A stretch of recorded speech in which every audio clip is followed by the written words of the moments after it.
The recession is finally here, even if they won't admit it, and the tech bubble is starting to burst. Companies are looking for ways to reduce costs, and part of that is layoffs, but another aspect is outsourcing. I did another video on outsourcing, please check it out, but some of the comments were that outsourcing goes terribly wrong, and that's true. If you are a small company and you outsource all of your development work to a foreign company, then yeah, it kind of goes wrong. But some new reports have come out about outsourcing, the percentages, what industry it's happening in, and what you should look out for if you work in the tech industry. One of the interesting numbers I saw that a company, Gartner, a research company, found is that 80% of logistics leaders plan to increase their outsourcing by 5%. That is a ton. That is a huge increase. That's actually 2 years old, but something to keep in mind and have awareness of outsourcing. So how does outsourcing work in tech? I'm sure you've heard about the horror stories of people starting a small startup and then they find developers online to build the back end, and eventually this company ends up paying another engineer to fix all the problems that was the same cost as the first time around. So a lot of that could have been avoided and saved a little bit of money.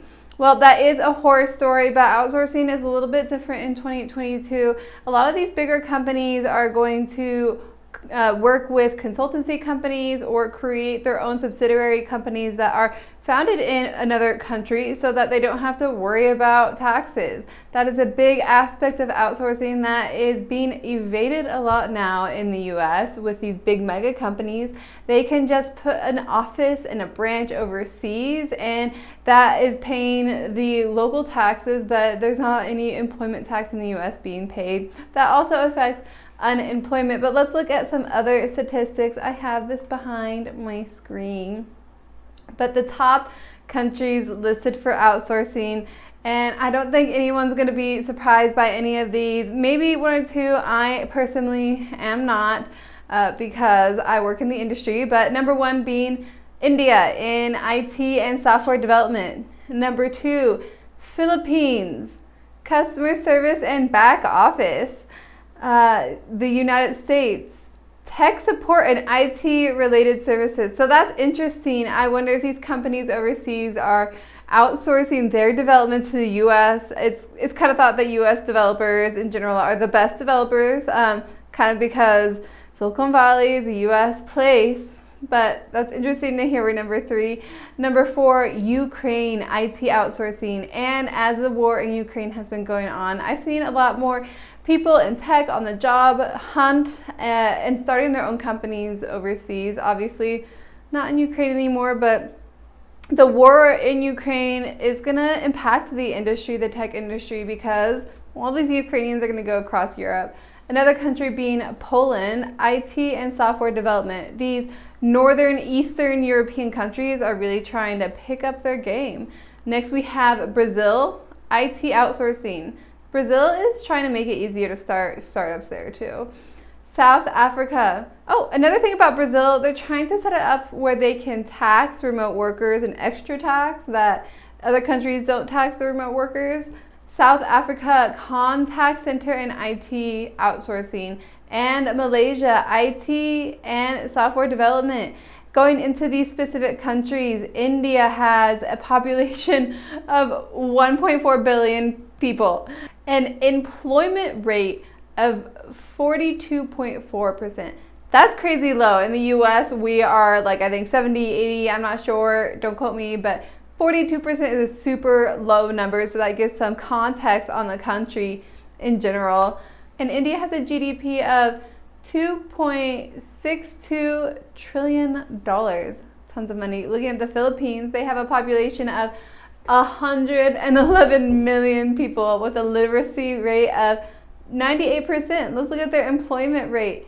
93% of people in the Philippines are employed. In the United States, we have an employment rate of 58%.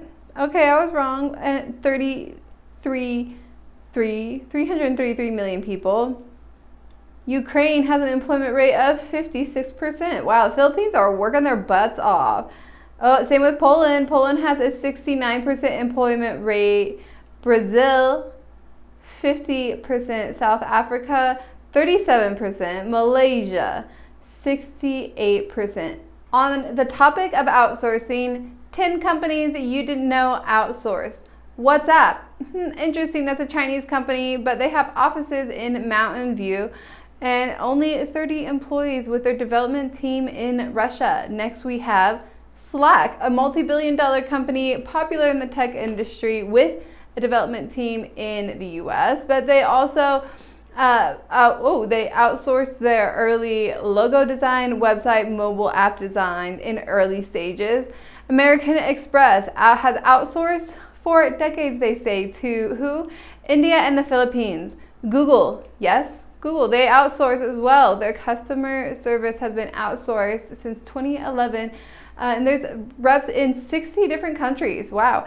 Expensify, the software company founded in 2008, has been outsourcing for a while, but began with their back-end system decades ago. Now they moved sales overseas.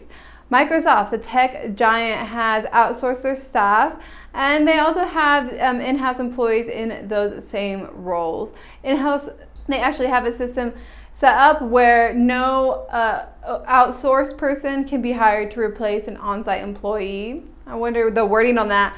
Apple, we all know Apple. They've been outsourcing their work in China. Next we have Walmart, manufacturing plants in China. Nike, well, that's not surprising. Nike is an international company, but they've been outsourcing their work, not shocking. And Cisco, if you work in the tech industry, you're familiar with Cisco. Cisco is an H-1B house where they hire H-1B people over other candidates, but they also don't treat them fairly and don't pay them enough. But I don't know. Do you think outsourcing is going to be a threat to your job? I do think that the tech industry should expect to see more outsourcing, especially people right now who want to start a startup. I'm about to do a video on startups to not start, but if you are looking at starting a startup, maybe now is not the time to hire a expensive US engineer. Maybe you do need to struggle with hiring someone overseas and fixing the problems when you get them. That's kind of what the situation and environment is providing you.